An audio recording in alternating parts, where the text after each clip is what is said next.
कि भगवान नहीं है इसका सबूत है कि मंदिर के दरवाजे पर भिखारी बैठे हैं, वो गरीब हैं और अंदर में बैठे हुआ भगवान कैसे भगवान हो सकता है?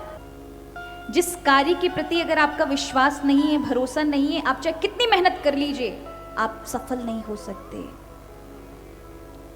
अगर आप इस कथा में भी बैठे हैं और विश्वास नहीं है कि हमारे जीवन को ये बदल देगी या नहीं देगी, राम कथा हमारे जीवन को परिवर्तन करेगी, ये 9 दिन की राम कथा हमारे जीवन में भगवान राम को स्थित कर देगी, उनके गुणों को स्थित कर देगी, आपको कुछ करने की जरूरत नहीं है, सिर्फ मनन करके बैठ जाइए, सिर्फ सुनिए, अपने आप बदल कर रख देती है। अभी तो आज दूसरा दिन है, धीरे धीरे जैसे जैसे आप राम कथा में बढ़ेंगे वैसे वैसे आप स्वतः ही अनुभव करेंगे। तो ये कथा क्या है?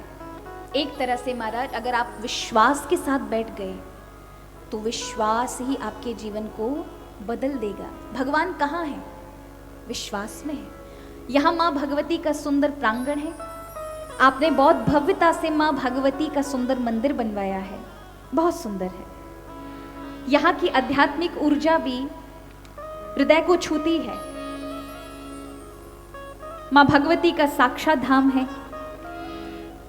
लेकिन अगर विश्वास नहीं रखा कि मां भगवती साक्षात बैठी है तो आपके लिए मात्र पत्थर की मूर्ति रह जाएगी, मात्र पत्थर की।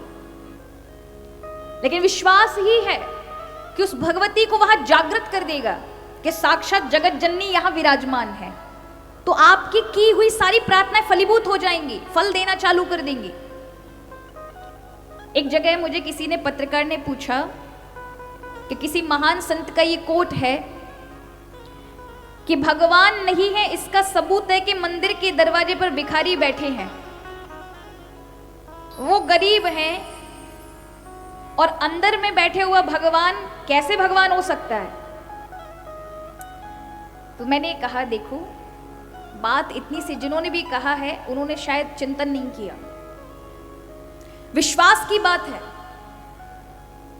बाहर से आ रहा कोई व्यक्ति जब अंदर मांगने जाता है तो उसको पक्का विश्वास होता है कि भगवान ही देने वाला है। मेरे जीवन की मैं कर्म करूंगा, उसका फल प्रभु ही सही तरह से देंगे, क्योंकि ये पक्का नहीं है कि आप जो भी काम करेंगे उसका 100% आपको लाभ मिलना ही मिलना है। कई बार हानि मिलती है। आप व्यापार खोल लीजिए, आप लाभ की सोचेंगे, वहां आपको हानि मिल जाएगी।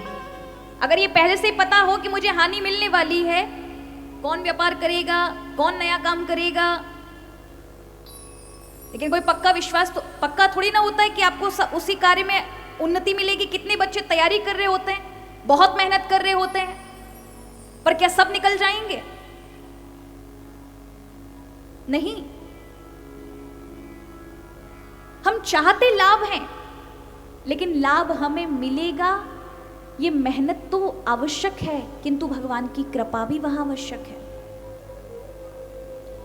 ये जो बाहर बैठे हुए लोग हैं जो मांगने का कार्य करते हैं, उनको अभी ऊपर वाले वहां उस वाले पे विश्वास नहीं है, इसलिए ना तो कर्म पे ज्यादा ध्यान देते हैं, ना उस भगवान की कृपा पे ध्यान है, इसलिए वो हमेशा गरीब ही रहेंगे, मांगते ही रहेंगे। लेकिन जो बाहर से आएगा ना, उसको विश्वास है साक्षात भगवान बैठा है जो मेरे कार्य बनाएगा, उसका विश्वास उसको फल देना चालू कर देता है। ऐसे देखा जाए तो एक चोर भी मंदिर जाएगा तो मंदिर में उसे भाव नहीं है, क्योंकि उसके लिए वो पत्थर की मूर्ति, उसको विश्वास नहीं है, तो जीवन भर चोरी करेगा, दंड पाएगा, चोरी करेगा, दंड पाएगा। लेकिन वही एक भक्त जाएगा तो विश्वास है साक्षात भगवान, उसका जीवन उन्नति को प्राप्त हो जाएगा, बदल जाएगा। तो विश्वास का नाम भगवान है। कथा में भी आप विश्वास के साथ बैठे तो ये कथा आपके जीवन के लिए उपयोगी हो जाएगी। इसलिए कहा, जो श्रद्धा संबल रहित नहीं संतन कर साथ, तिनकर मानस अगम अति, जिन्हि न प्रिय रघुनाथ।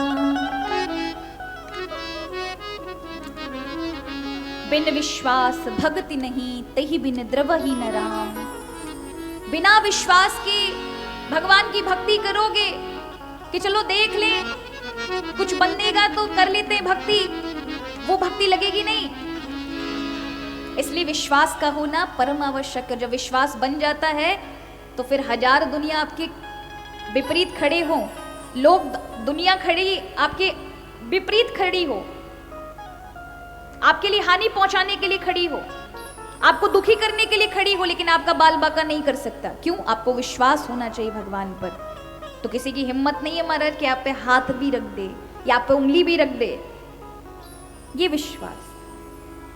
प्रहलाद का अगर जीवन देखे तो क्या है उनके पास? विश्वास है। उनके पिता इतना कहते हैं, मारते हैं, लेकिन हर बार उनके प्राणों की रक्षा भगवान करते हैं और अंत में अपने भक्त की बात को सिद्ध करने के लिए जड़ में से, खंबे में से भगवान प्रकट हो गए।